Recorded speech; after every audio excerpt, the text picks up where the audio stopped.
Hello dear, welcome करता हूँ आप सभी को, जितने भी हमारे जीएनएम थर्ड ईयर के स्टूडेंट हैं। तो जैसा कि जानते हैं कि आप लोग के लिए समय पर समय अब बढ़ते जा रहा है। अगर आप यहाँ पढ़ाई नहीं करेंगे तो फिर जो है आपको दिक्कत होगा, कंपटीशन में पढ़ना पड़ेगा। जैसा कि देख सकते हैं कि यूपी में तो जो कंपटीशन है उसमें रिटन एग्ज़ाम किया है, लिखित एग्ज़ाम किया है, वह भी शॉर्ट लॉन्ग लिखना है। बिहार में देखिए रहे हैं कि एएनएम का आपका जो है रिटन लागू हो ही गया, मीन्स एग्ज़ाम लागू हो ही गया। अब बाकी है जीएनएम का, उसका भी लागू हो ही जाएगा। टेंशन नहीं लेना है, नहीं पढ़ेंगे तो जॉब नहीं होगा, सीधी सी बातें हैं। आपको फर्स्ट ईयर भी कंप्लीट करना होगा, सेकेंड ईयर भी, थर्ड ईयर भी, तभी जाके आप किसी भी कंपटीशन के लायक आप हो पाइएगा। वरना नहीं पढ़े हैं तो आपको कुछ नहीं होगा। अब मेरिट जो है धीरे धीरे गायब हो रहा है। समझ रहे हैं चीज़ों को? चलिए शुरू करते हैं। माय डियर, आपके सामने देख सकते हैं GNM third year midwifery and gynaecology video number 11वां है। चलिए शुरू करते हैं। और यह 10 नंबर में पूछा गया प्रश्न है, लॉन्ग क्वेश्चन में देख लीजिए। कहता है कि various psychological changes during pregnancy, मतलब विभिन्न प्रकार के जो शारीरिक परिवर्तन होता है गर्भ अवस्था में, उस शारीरिक परिवर्तन को बताना है कि प्रेगनेंसी के दौरान जो महिला होती है उसमें कौन कौन से जो है शारीरिक परिवर्तन देखने को मिलता है। तो आप लोग देखते भी होइएगा, एक महिला जो धीरे धीरे प्रेगनेंसी जैसे जैसे आगे बढ़ता है तो उसके बॉडी में अलग अलग चेंजेस जो है आते रहते हैं। तो वही चेंजेज को जो है हमें लिखना है, ठीक है। चलिए फिजियोलॉजिकल चेंजेज हम लोग देखते हैं। चलिए शुरू करते हैं। गर्भ अवस्था के दौरान महिलाओं में कई प्रकार के शारीरिक परिवर्तन होते हैं और इसी परिवर्तन को तो हमको बताना है।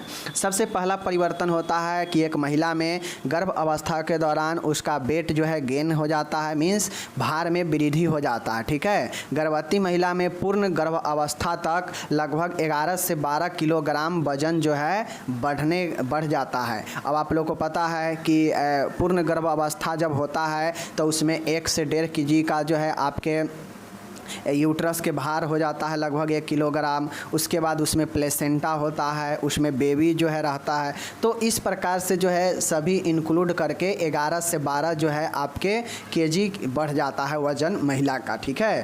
तो गर्भ अवस्था में भार में वृद्धि हो जाता है, पहला पॉइंट। दूसरा जो परिवर्तन होता है त्वचा में परिवर्तन होता है। अब जो महिला गर्भ अवस्था में होती है लगभग 95% महिला में जो है स्किन चेंजेज होता है, स्किन में परिवर्तन आ जाता है, ठीक है। ये परिवर्तन प्रेगनेंसी में हार्मोन के क्रियाशील बढ़ने के कारण होता है। क्योंकि जब महिला प्रेगनेंसी पीरियड में रहती है तो उस दौरान उसको बहुत जो है हार्मोनल जो होता है वह एक्टिव हो जाता है, जिसके कारण महिला की त्वचा जो है चिकनी हो जाती है, मुलायम और चमकदार हो जाती है, ठीक है। तो यही जो है देखते होइएगा कि खिली खिली त्वचा एकदम जो है चिकन और मुलायम चमकदार हो जाता है प्रेगनेंसी के दौरान, ठीक है। तो ये चेंजेज होता है। तीसरा बदलाव जो होता है वह स्तनों में बदलाव होता है। स्तनों का बदलाव का मतलब होता है कि जैसे जैसे प्रेगनेंसी का समय बढ़ते जाता है आगे की तरफ, वैसे वैसे देखिएगा कि महिलाओं के स्तनों में परिवर्तन आता रहता है। मीन्स सीधा कहा जाए तो जो स्तन जो ब्रेस्ट होता है उसमें परिवर्तन आता है। उसमें जो हमारा फीमेल का जो एस्ट्रोजन और प्रोजेस्टेरोन दो जो हार्मोन होता है यह मुख्यतः जो है स्तनों के परिवर्तन में भूमिका निभाता है। अब परिवर्तन कैसे होता है तो स्तन जो है धीरे धीरे उसमें कोलेस्ट्रॉम जो है मिल्क बनने लगता है, ठीक है। उसके बाद जो है उसमें नीले नीले जो है नस जो है उभराव आने लगता है।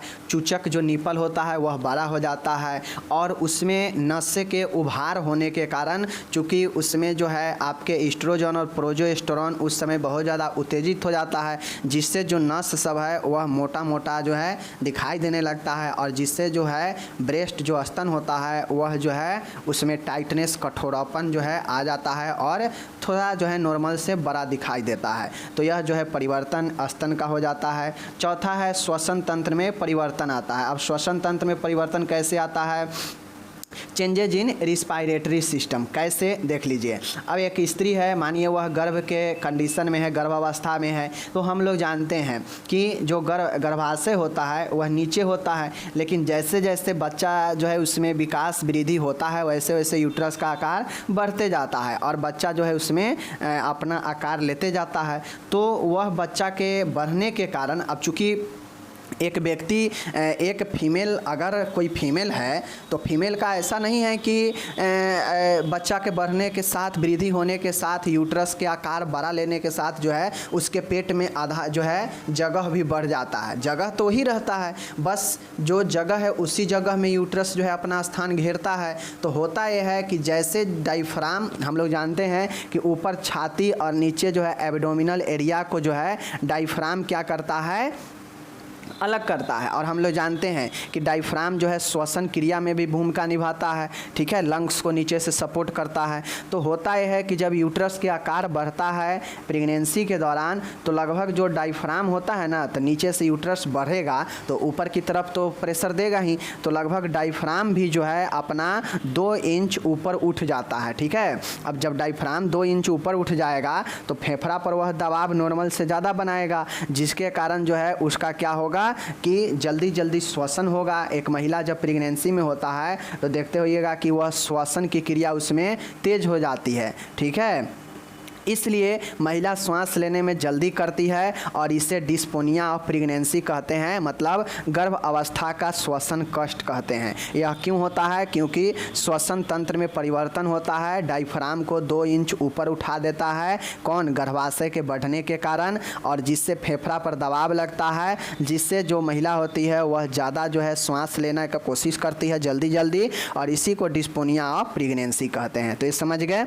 चलिए 5वां देखिएगा, हृदय एवं परिसंचरण तंत्र में परिवर्तन, चेंजेज इन कार्डियोवास्कुलर सिस्टम। अब जो हृदय और परिसंचरण तंत्र होता है उसमें परिवर्तन आ जाता है। तो एक महिला जब गर्भावस्था में जो महिला होती है उसका रक्त का आयतन बढ़ने के साथ ही हृदय का आकार बढ़ जाता है। गर्भाशय के दबाव से डायफ्राम ऊपर उठता है, जो कि अभी ऊपर देखे हैं, इसलिए हृदय थोड़ा सा ऊपर और बाहर की तरफ फैलता है। हृदय की गति सामान्य से 10-15 बढ़ जाता है और गर्भ अवस्था के समय रक्तचाप अपरिवर्तित रहता है। इसीलिए देखते होइएगा, आप लोग एक्लेम्पसिया में पढ़े भी, ठीक है ना, आप लोग प्री एक्लेम्पसिया में पढ़े भी कि हाइपरटेंशन जो है मरीजों को हो जाता है। अगर वह ज़्यादा खतरनाक रूप ले लेता है तो वह प्री एक्लेम्पसिया छोड़ के एक्लेम्पसिया हो जाता है। तो नॉर्मली कार्डियोवास्कुलर में भी चेंज आ जाता है, हृदय परिसंचरण तंत्र में भी परिवर्तन आता है। कैसे? तो गर्भ अवस्था में महिला का जो यूट्रस होता है वह डायफ्राम को 2 इंच ऊपर उठा देता है, और हम लोग जानते हैं कि जैसे इस साइड हमारा जो है 2 फेफड़ा है, ठीक है, इस साइड हमारा 2 फेफड़ा है और यहीं पर हमारा जो है हार्ट है, इसी शेप में हार्ट है, और यहाँ पे डायफ्राम है। तो जब ये डायफ्राम ऊपर उठेगा तो कहीं ना कहीं फेफड़ा पर भी दबाव देगा और ये हार्ट पर भी दबाव देगा। तो हार्ट जो है ऊपर की तरफ और बाहर की तरफ जो है फैलता है श्वसन जो है ब्लड के पंप करने में, जिससे होता है कि महिला का जो हृदय गति होता है वह थोड़ा सा क्या हो जाता है, बढ़ जाता है, और सामान्य से 10-15 हृदय गति बढ़ जाता है। और गर्भ अवस्था में जो ब्लड प्रेशर होता है वह अपरिवर्तित रहता है। समझ गए? मतलब थोड़ा सा जो है बढ़ा ही हुआ रहता है। समझ गए ना चीज़ों को? तो यही हमारा कार्डियोवास्कुलर सिस्टम होता है, जिसको आप लोग समझ गए। नेक्स्ट है हमारा भग में परिवर्तन, यानी भलवा जो होता है उसमें परिवर्तन आ जाता है। गर्भ अवस्था बढ़ने के साथ साथ जो भग है, भलवा है, उसकी रक्त आपूर्ति बढ़ जाती है, मतलब रक्त जो है ज़्यादा मिलने लगता है भलवा को, जिसके कारण भलवा फूला हुआ तथा ढीला दिखाई देती है। लेबिया मजोरा तथा लेबिया माइनोरा में अप्राकृतिक रूप से वृद्धि हो जाती है। यह सब जो है भलवा हमारा किस चीज़ का भाग है? तो फीमेल का योनि पार्ट का भाग है। आप लोग को पढ़िएगा तो समझ में आ जाएगा, ठीक है ना। तो जो लोग पढ़े होंगे रिप्रोडक्टिव सिस्टम उनको पता होगा भलवा क्या होता है, लिबिया मेजोरा क्या होता है, लिबिया माइनोरा क्या होता है, ठीक है। ये सब जो है वाजिनल आपके आसपास के अंग है। समझ गए? तो जो भलवा होता है वह जो है गर्भावस्था के समय में भलवा जो है फूला हुआ और ढीला दिखाई देता है। क्यों? क्योंकि इस समय रक्त का जो पूर्ति होता है वह बढ़ जाता है, जिसके कारण फूला हुआ और ढीला दिखाई देता है। लिबिया मेजोरा और लिबिया जो है माइनोरा जो है वह अप्राकृतिक रूप से उसमें वृद्धि हो जाती है। किस कारण से? ब्लड सप्लाई अधिक मिलने के कारण, ठीक है।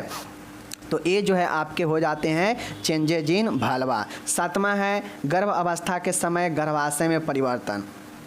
अब आप लोगों को एक चीज़ पता होना चाहिए कि गर्भ अवस्था अगर नहीं कोई फीमेल, अगर कोई महिला गर्भ में नहीं है, गर्भ अवस्था में नहीं है, तो उसका जो यूट्रस होता है ना, वह जो है 50 ग्राम से लेकर 80 ग्राम के आसपास में जो है होता है नॉर्मल। लेकिन वही महिला अगर पूर्ण रूप से अगर उसका गर्भ अवस्था हो चुका है, वह कंप्लीट जो है प्रेगनेंसी में है, तो उसका जो यूट्रस का जो साइज होता है ना, लगभग 20 गुना बढ़ जाता है, समझ सकते हैं। तो 20 गुना बढ़ेगा तो लगभग 1000 ग्राम हो जाएगा, 1 किलोग्राम के आसपास हो जाएगा।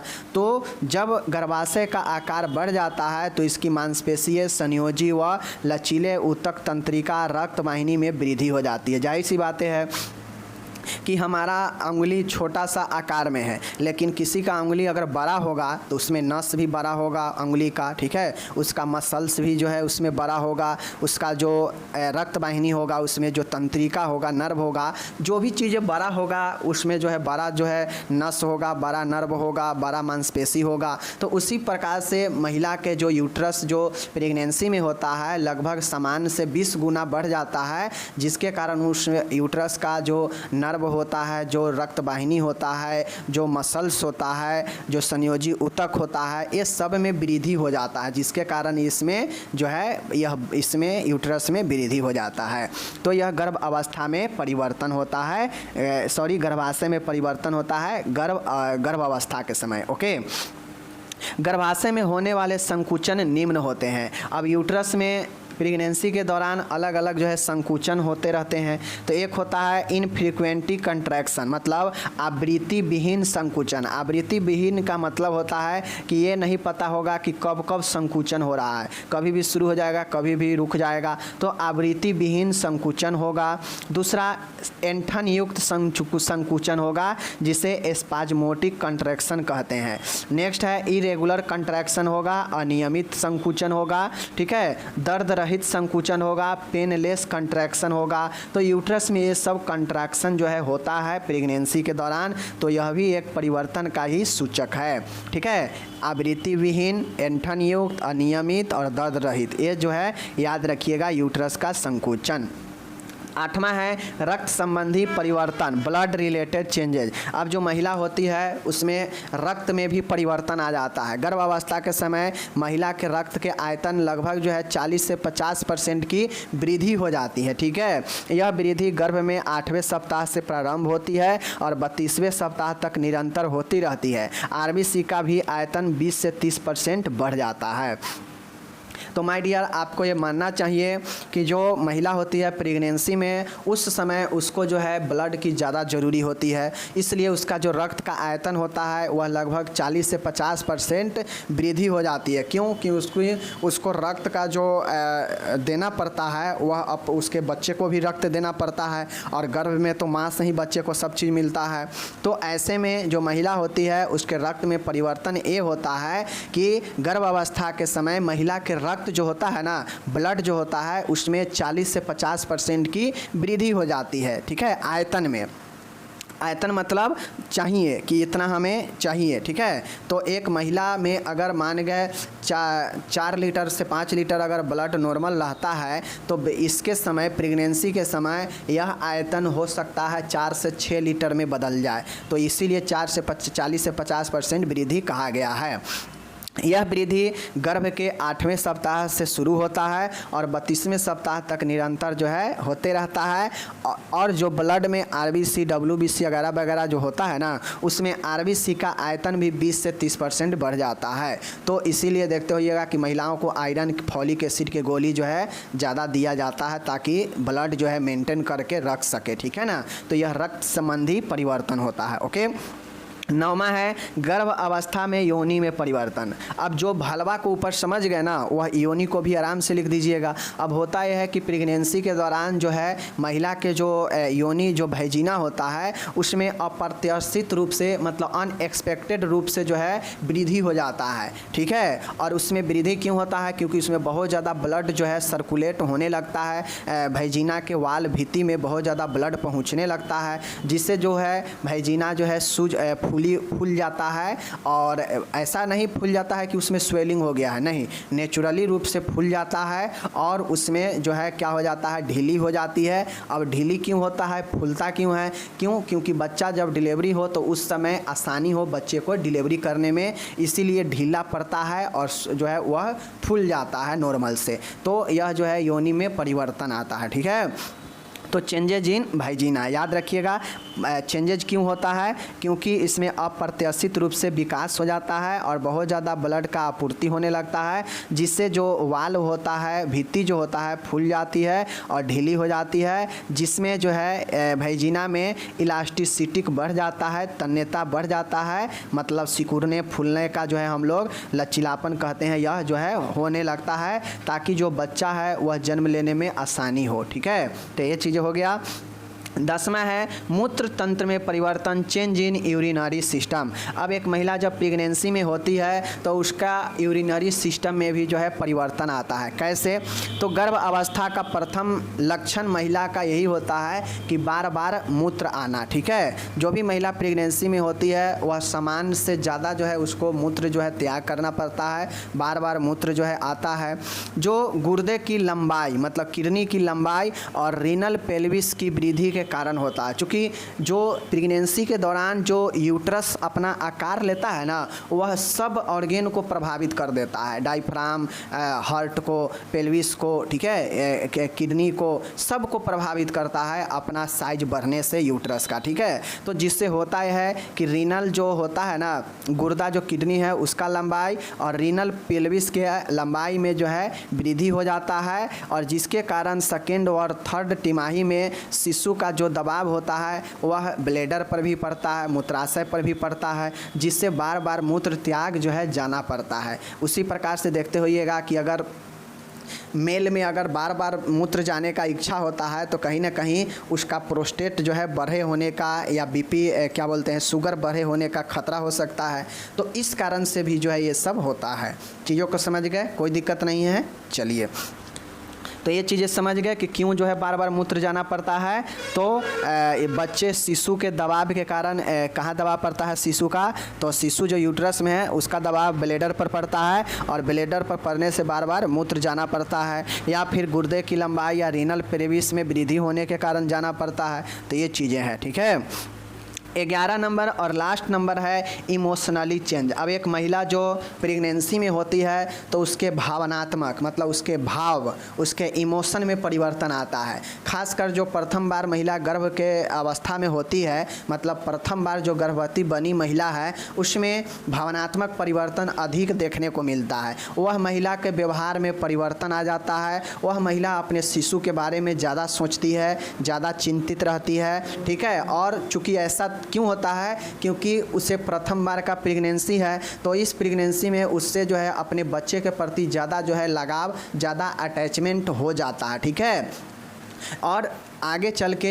महिला जो होती है वह प्रसव लेबर के बारे में ज़्यादा सोचती है कि कैसे होगा बच्चा, क्या होगा नहीं होगा, क्या कठिनाई होगा, क्या दर्द होगा, ये सब तमाम ऐसे प्रसव के बारे में सोचने लगती है। और सोचना, समझना और लगाव, यही सब तो भावनात्मक होता है। दर्द, दुख, एहसास होना, यही सब ना भावनात्मक होता है। तो एक महिला में भावनात्मक परिवर्तन भी होता है।